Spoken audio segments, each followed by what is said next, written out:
संसदीय व्यवस्था।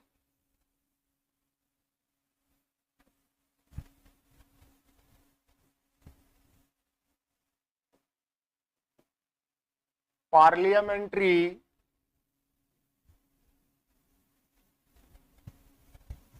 Parliamentary system.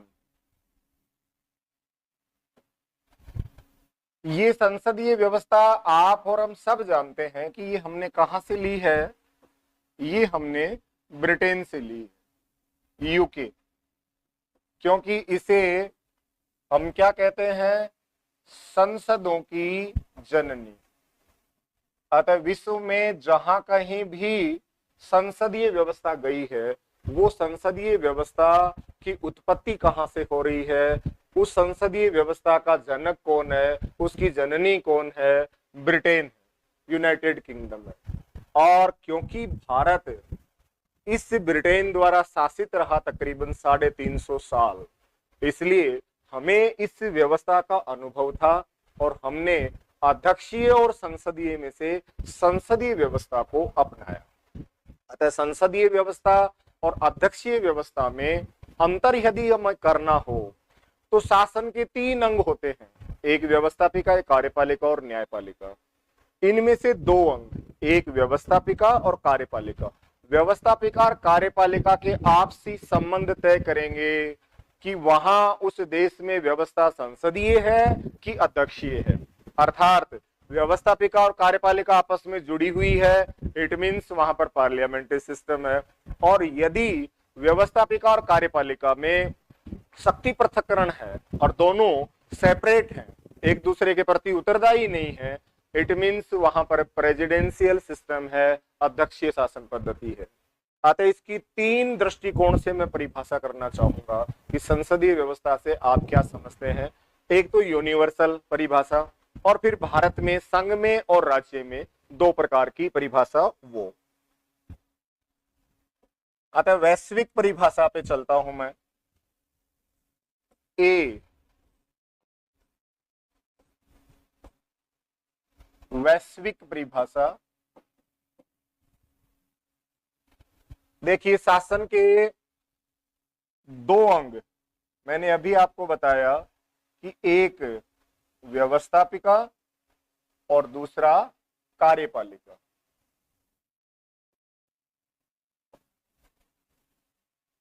संसदीय व्यवस्था में इस व्यवस्थापिका से कार्यपालिका का गठन होता है। कार्यपालिका का गठन कहां से हो रहा है, व्यवस्थापिका से। और अब ये कार्यपालिका व्यवस्थापिका के प्रति सामूहिक रूप से उत्तरदायी होगी। अर्थात कार्यपालिका व्यवस्थापिका के प्रति क्या है, इसका सामूहिक उत्तरदायित्व है, कलेक्टिव रेस्पॉन्सिबिलिटी है। अतः यूनिवर्सल हमें डेफिनेशन देनी हो तो हम क्या कहेंगे, वह शासन पद्धति जिसमें कार्यपालिका का गठन व्यवस्थापिका से होता है और अब ये कार्यपालिका व्यवस्थापिका के प्रति सामूहिक रूप से उत्तरदायी होती है, that is called parliamentary system. उसको हम कहेंगे संसदीय व्यवस्था। अर्थात व्यवस्थापिका और कार्यपालिका में अंतर संबंध है कि इसी व्यवस्थापिका से उस कार्यपालिका का गठन हो रहा है। व्यवस्थापिका मीन्स जो कानून बनाएगी और कार्यपालिका मीन्स जो कानून लागू करेगी। जैसे ब्रिटेन की व्यवस्था बात करें तो ब्रिटेन में पार्लियामेंट है, भारत में यूनियन पार्लियामेंट है, संघीय संसद है। इसी तरह से आपकी अमेरिका में अगर हम बात करें तो व्यवस्थापिकाओं के नाम अलग अलग, जैसे कांग्रेस है, रूस में ड्यूमा है, नेसेट है कहीं पे, और सूरा है। इस तरह से व्यवस्थापिकाओं के नाम है। अर्थात वो शासन में शासन का वो अंग जो कानून निर्माण का कार्य करता है, जो विधान का कार्य करता है, जो विधान बनाता है, और कार्यपालिका मीन्स सरकार जो उसको लागू करती है। अतः ये तो है इसकी वैश्विक परिभाषा। अब हम लेते हैं इसको भारत में, कि भारत में संसदीय व्यवस्था से आप क्या जानते हैं। तो भारत में व्यवस्थापिका है,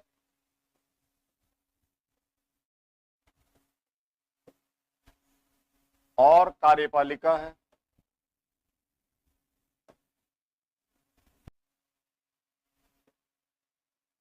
भारत में व्यवस्थापिका का नाम है संघीय संसद,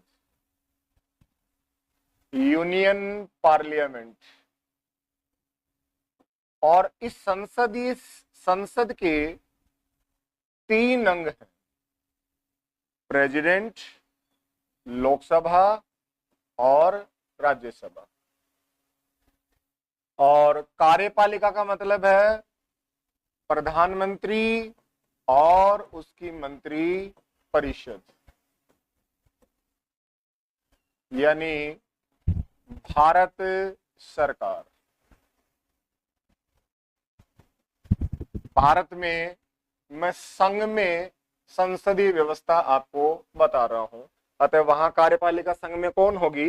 प्रधानमंत्री और उसकी मंत्री परिषद। ये अलग बात है कि संसदीय व्यवस्था में कार्यपालिका 2 प्रकार की होती है, एक नाम मात्र और एक वास्तविक। अतः वास्तविक जो नेतृत्व होगा संसदीय व्यवस्था में वो प्रधानमंत्री का होता है, और राष्ट्रपति और ब्रिटेन में महारानी या महाराजा जो क्राउन का पद है वो सिर्फ क्या है? सेरिमोनियल है, नाम मात्र का है, औपचारिक है। अब देखिए भारत में आप व्यवस्थापिका है, कार्यपालिका है। व्यवस्थापिका संसद है, प्रधानमंत्री और उसकी मंत्री परिषद है।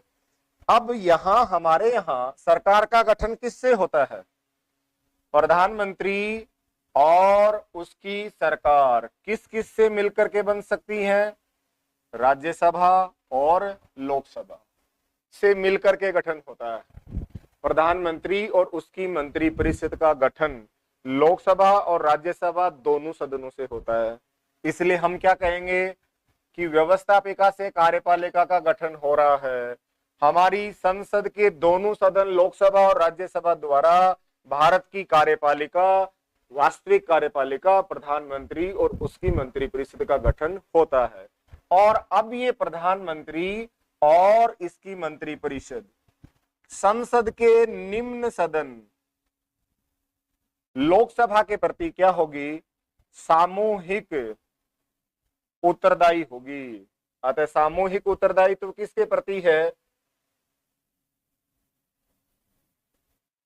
इस कार्यपालिका का सामूहिक उत्तरदायित्व है लोकसभा के प्रति। अतः देखिए भारत में संसदीय व्यवस्था की परिभाषा। भारत में कार्यपालिका यानी भारत सरकार, प्रधानमंत्री और उसकी मंत्री परिषद का गठन व्यवस्थापिका यानी संघीय संसद के दोनों सदन लोकसभा और राज्यसभा के द्वारा होता है। और अब यह है कार्यपालिका यानी प्रधानमंत्री और उसकी मंत्री परिषद यानी भारत सरकार सामूहिक रूप से संसद के निचले सदन, निम्न सदन, लोअर सदन लोकसभा के प्रति कलेक्टिव रेस्पॉन्सिबल है, अर्थात सामूहिक उत्तरदायित्व है, सामूहिक रूप से उत्तरदायी है। अतः वह शासन पद्धति जिसमें कार्यपालिका का सामूहिक उत्तरदायित्व व्यवस्थापिका के प्रति पाया जाता है संसदीय व्यवस्था कहलाती है। अतः भारत में संघ में भी संसदीय व्यवस्था है और राज्य में भी संसदीय व्यवस्था है। तो ये चित्रांकन शैली में आपको मैंने समझाया कि कार्यपालिका का गठन दोनों सदनों से होता है। हमने पढ़ा है कि प्रधानमंत्री और उसके मंत्री दोनों सदनों से बन सकते हैं, लोकसभा से भी और राज्यसभा से। वर्तमान में भी लोकसभा से भी है और राज्यसभा से भी है। और अब ये सामूहिक रूप से उत्तरदायी है। याद कीजिए जब हम पढ़ते हैं विश्वास प्रस्ताव, अविश्वास प्रस्ताव, वहां सामूहिक उत्तरदायित्व आता है कि यदि अविश्वास प्रस्ताव पारित हो जाए तो प्रधानमंत्री इस्तीफा क्यों देता है? क्योंकि कहां लाया जाता है विश्वास? लोकसभा में। मंत्री परिषद का सामूहिक उत्तरदायित्व लोकसभा के प्रति होता है। अतः प्रधानमंत्री उसकी मंत्री परिषद कब तक काम करती है? जब तक कि उन्हें लोकसभा में विश्वास मत हासिल है। एक चीज कही जाती है, स्कूली लैंग्वेज है कि मंत्री परिषद के सदस्य एक साथ ही तैरते हैं और एक साथ ही डूबते हैं। उसका मतलब भी क्या है? सामूहिक उत्तरदायित्व है। अर्थात प्रधानमंत्री के खिलाफ अविश्वास लाओ, चाहे आप किसी एक मंत्री के विरुद्ध लेकर के आइए, दोनों स्थितियों में प्रधानमंत्री के विरुद्ध अविश्वास माना जाएगा और इस्तीफा देना पड़ेगा। और प्रधानमंत्री के इस्तीफे के साथ ही संपूर्ण मंत्री परिषद भंग होगी। ये सामूहिक उत्तरदायित्व कौन सी व्यवस्था में पाया जाता है? संसदीय व्यवस्था में पाया जाता है।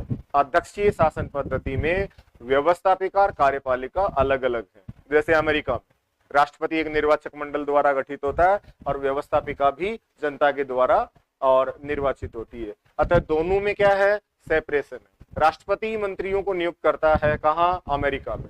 हमारे यहाँ नहीं, हमारे यहाँ पहले उनको निर्वाचित होकर आना पड़ता है। वो व्यवस्थापिका के सदस्य भी हैं भारत में, वहां जो मंत्री बनाएगा राष्ट्रपति वो बाहर से भी बना सकता है। अतः ये दोनों में व्यवस्थाओं में अंतर है। अब तीसरा हम देखें कि भारत के राज्यों में भी हमने किसको अपनाया है, पार्लियामेंट्री सिस्टम को अपनाया है। राज्यों से आसे यहां पर भी हम विधायिका कह सकते हैं, व्यवस्थापिका कह सकते हैं। और राज्यों में विधायिका स्टेट लेजिस्लेचर है, राज्य विधान मंडल है, और कार्यपालिका मंत्री परिषद है, मुख्यमंत्री और उसकी मंत्री परिषद यानी राज्य सरकार। अब यहां राज्यों में भी इस राज्य विधानमंडल के 3 अंग हैं,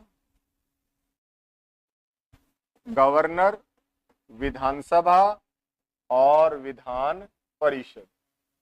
इस विधानसभा और विधान परिषद से किसका गठन हो रहा है भाई, कार्यपालिका का गठन हो रहा है। और अब ये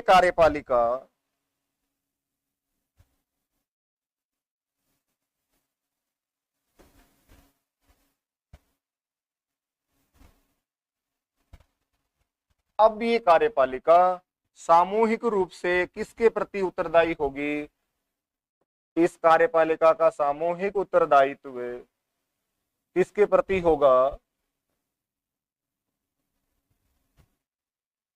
विधानसभा के प्रति होगा। बंद दोनों से रहे हैं लेकिन सामूहिक उत्तरदायित्व किसके प्रति है, विधानसभा। अतः भारत में राज्यों में भी संसदीय व्यवस्था को अपनाया गया। इससे आशय क्या है कि भारत में राज्यों में राज्य विधानमंडल जो वहां की व्यवस्थापिका है, उस राज्य विधानमंडल के दोनों सदन, विधानसभा और विधान परिषद, यदि कहीं पर द्विसदनात्मक है तो, और यदि एक सदनात्मक है तो विधानसभा से मिलकर के कार्यपालिका यानी मुख्यमंत्री और उसकी मंत्री परिषद का गठन होता है। और अब ये मुख्यमंत्री अपनी मंत्री परिषद सहित सामूहिक रूप से किसके प्रति उत्तरदायी होगा, विधानसभा के प्रति। इसका मतलब है कि राज्यों में भी कैसी व्यवस्था है, संसदीय व्यवस्था है। अब ध्यान दीजिए मित्रों, हमने ब्रिटेन से संसदीय व्यवस्था भले ही ली है लेकिन फिर भी हमने अंतर रखा है, क्योंकि हमने संसदीय गणतंत्र अपनाया है, हमने राजतंत्र नहीं अपनाया। ब्रिटेन में क्या है, वहां पर संसदीय राजतंत्र है, आज भी क्राउन का पद है, महाराजा महारानी का पद जिंदा है। एक अंतर तो ये है कि हमारे यहाँ राष्ट्रपति निर्वाचित होते हैं तो वहां महारानी महाराजा का पद क्या होता है, वंशानुगत होता है। प्रधानमंत्री का नेतृत्व होगा संसदीय व्यवस्था में, लेकिन ब्रिटेन में केवल निम्न सदन से होना आवश्यक है, किसका, प्रधानमंत्री का। लेकिन भारत में हमारे मुख्यमंत्री हो चाहे प्रधानमंत्री हो, दोनों सदनों से आ सकते हैं। इसलिए कुछ अंतर ब्रिटेन की व्यवस्था से हमारे यहाँ पर है। तो संसदीय व्यवस्था मैं समझ सकता हूं आपके समझ में आ गई हो। यदि वैश्विक तौर पे कहो तो सीधा कह दीजिए वह शासन पद्धति जिसमें कार्यपालिका गठन व्यवस्थापिका से होता है, अब ये कार्यपालिका व्यवस्थापिका के प्रति सामूहिक रूप से उत्तरदायी होती है, संसदीय व्यवस्था कहलाती है। भारत में संघ में संसदीय व्यवस्था से आशय है कि भारत में व्यवस्थापिका यानी संघीय संसद के दोनों सदन लोकसभा राज्यसभा से मिलकर के और कार्यपालिका यानी प्रधानमंत्री और उसकी मंत्री परिषद अर्थात भारत सरकार का गठन होता है। और अब ये प्रधानमंत्री अपनी मंत्री परिषद सहित सामूहिक रूप से संसद के निम्न सदन लोकसभा के प्रति सामूहिक रूप से उत्तरदायी होगा। और यदि राज्य के बारे में पूछे तो कहिए कि राज्य में राज्य विधानमंडल के दोनों सदन विधानसभा और विधान परिषद से मिलकर के कार्यपालिका यानी राज्य सरकार यानी मुख्यमंत्री और उसकी मंत्रिपरिषद का गठन होता है कार्यपालिका का। और अब ये कार्यपालिका यानी मुख्यमंत्री और उसकी मंत्रिपरिषद सामूहिक रूप से राज्य विधानमंडल के निम्न सदन विधानसभा के प्रति सामूहिक रूप से उत्तरदायी होती है।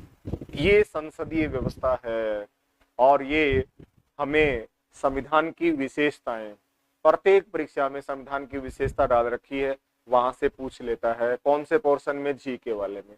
और संसदीय व्यवस्था पॉलिटिकल साइंस सब्जेक्ट में भी पूछ लेता है, और ये हमें साक्षात्कार तक भी पूछा जाता है, इंटरव्यू तक